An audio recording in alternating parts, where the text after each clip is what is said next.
ഓർമ്മകൾ ഉരുൾപൊട്ടിയ വയനാടിന്റെ മണ്ണിൽ നിന്നും അതിജീവനത്തിന്റെ ഒരു വർഷം, പുനരധിവാസത്തിന്റെ നേർക്കാഴ്ചകൾ.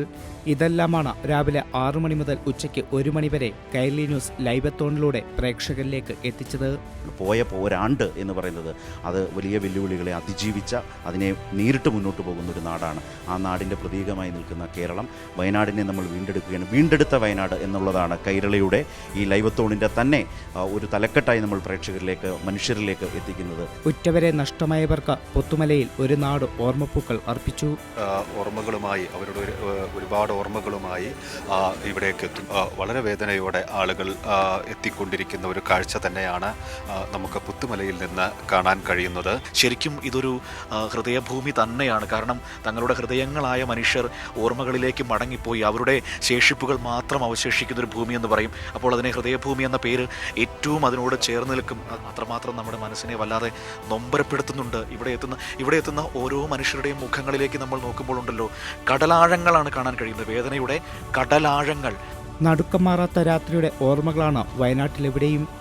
സങ്കടകരമായ കാഴ്ചകളാണ്. ആ സങ്കടത്തെ അങ്ങനെ തന്നെ പകർത്തി നിങ്ങളോട് പറയാതെ മുന്നോട്ട് പോകാൻ വയ്യ. കാരണം കഴിഞ്ഞ ഒരു വർഷക്കാലമായി ഇവരനുഭവിച്ചിരുന്ന സങ്കടങ്ങളാണ്. ഏറ്റവും പ്രിയപ്പെട്ടവർ, ഒരുമിച്ച് ഒരു രാത്രി കടന്നു പോകാൻ വേണ്ടി ഒരുമിച്ചുറങ്ങിയിരുന്നവർ. തീരാ നഷ്ടമാണെങ്കിൽ പോലും സ്വാഭാവികമായിട്ട് നേരെ അധ്യാപകർ പറഞ്ഞതുപോലെ അത് അതിജീവിച്ചല്ലേ പറ്റൂ. ആ ഒരു നഷ്ടം വലിയ നഷ്ടമാണ്, പക്ഷെ അത് അതിജീവിക്കണം. അതിനുവേണ്ടി വിദ്യാഭ്യാസ പ്രവർത്തനങ്ങളൊക്കെ വീണ്ടും ആരംഭിച്ചു കഴിഞ്ഞു.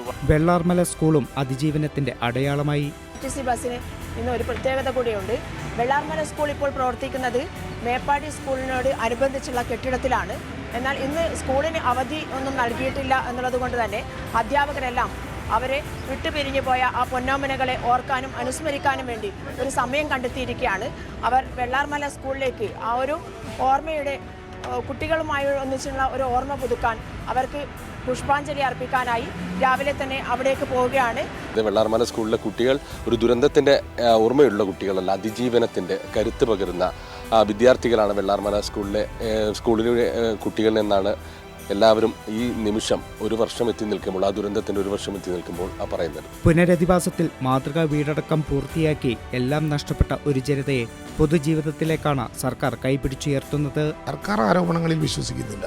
സർക്കാർ സ്ഥായിയായ പുനരധിവാസത്തിന്റെ മനോഹരമായ ഒരു കാലത്തിലേക്ക് ഇവരെ കൈപിടിച്ച് കയറ്റാനുള്ള ഓട്ടത്തിലാണ്. ദുരന്തം നടന്ന് ഒരു വർഷം പൂർത്തിയാകുമ്പോൾ ഈ മാതൃകാ വീടിന്റെ കൽപ്പറ്റയിലെ എൽസ്റ്റൺ എസ്റ്റേറ്റിൽ ഒരുങ്ങുന്ന ടൗൺഷിപ്പിലെ മാതൃകാ വീടിന്റെ നിർമ്മാണവും പൂർത്തിയായി കഴിഞ്ഞു. ദുരന്തരാത്രിക്ക് പിന്നാലെ വയനാടിന് വലിയ കൈത്താങ് ആവുകയായിരുന്നു ഡിവൈഎഫ്ഐയും. അപ്പോൾ ആദ്യം അങ്ങോട്ട് കടന്നു പോകുന്ന ഒരാളാണ് ഞാൻ. പോയ സമയത്ത് ഒരു കുട്ടിയുടെ മൃതദേഹത്തെ ചവിട്ടിയാണ് ഞാൻ മേലേക്ക് കയറുന്നത്. അപ്പോഴാണ് നമുക്കിതിൻ്റെ ഒരു ഭീകരമായിട്ടുള്ള അവസ്ഥ നമുക്ക് മനസ്സിലാകുന്നത്. അവിടെ നിന്ന് ആളുകളെല്ലാവരും കൂടി തലയിൽ കൈവച്ചിട്ട് പറയുന്നുണ്ട്, താഴെ ഒരു മൃതദേഹത്തെ ചവിട്ടിയിട്ടാണ് ഞാൻ മേലേക്ക് കയറിയത് എന്നുള്ളത്. പിന്നീട് ഒരു ഭയാനകരമായിട്ടുള്ള അവസ്ഥയാണ്. പിന്നീട് താഴേക്ക് ഇറങ്ങിയപ്പോഴാണ് ഇതിൻ്റെ വ്യാപ്തി എന്താണെന്നുള്ളത് മനസ്സിലാകുന്നത്. അത്തരത്തിൽ ഡിവൈഎഫ്ഐയുടെ നേതൃത്വത്തിൽ കൃത്യമായി ഈ മേപ്പാടി, അതുപോലെ തന്നെ മുണ്ടക്കൈ ദുരന്ത മേഖലയിൽ അതിജീവനത്തിൻ്റെ എല്ലാവിധ, സർക്കാരിനൊപ്പം ചേർന്നുകൊണ്ട് എല്ലാവിധ പ്രവർത്തനങ്ങളും ഡിവൈഎഫ്ഐയുടെ നേതൃത്വത്തിൽ നടക്കുന്നുണ്ട്. ഒരു ജനതയെ കൈവിടാതെ ചേർത്തു നിർത്തിയ ഒരു വർഷക്കാലത്തെ സർക്കാർ പ്രവർത്തനം. ആദ്യ മാതൃകാഭവന്റെ നിർമ്മാണം പൂർത്തിയായി നിൽക്കുന്നു. നമുക്ക് ഈ വർഷം തന്നെ അവസാനിക്കുന്നതോടുകൂടി തന്നെ ഏറെക്കുറെ വീടുകൾ നിർമ്മിക്കാനാകും. പിന്നെ ടൗൺഷിപ്പാണ്. ആ ടൗൺഷിപ്പ് നമുക്ക് 2026 തുടക്കത്തിൽ ഒരു ഫെബ്രുവരി മാർച്ച് മാസമാകുമ്പോഴേക്കും ടൗൺഷിപ്പും ഏറെക്കുറെ നമുക്ക് മുന്നോട്ട് കൊണ്ടുപോകാൻ വേണ്ടി പറ്റും. പല വ്യാജ പ്രചരണങ്ങളെ അതിജീവിച്ചും സ്ഥലമേറ്റെടുപ്പിൽ നിയമ പോരാട്ടം പോലും നടത്തിയാണ് സർക്കാർ ഒരു ജനതയെ ചേർത്തു നിർത്തുന്നത്. ഇതിൻ്റെയൊക്കെ നേർക്കാഴ്ചകളാണ് കൈരളി ന്യൂസ് ലൈവത്തോണിലൂടെ ജനങ്ങളിലേക്ക് എത്തിച്ചത്.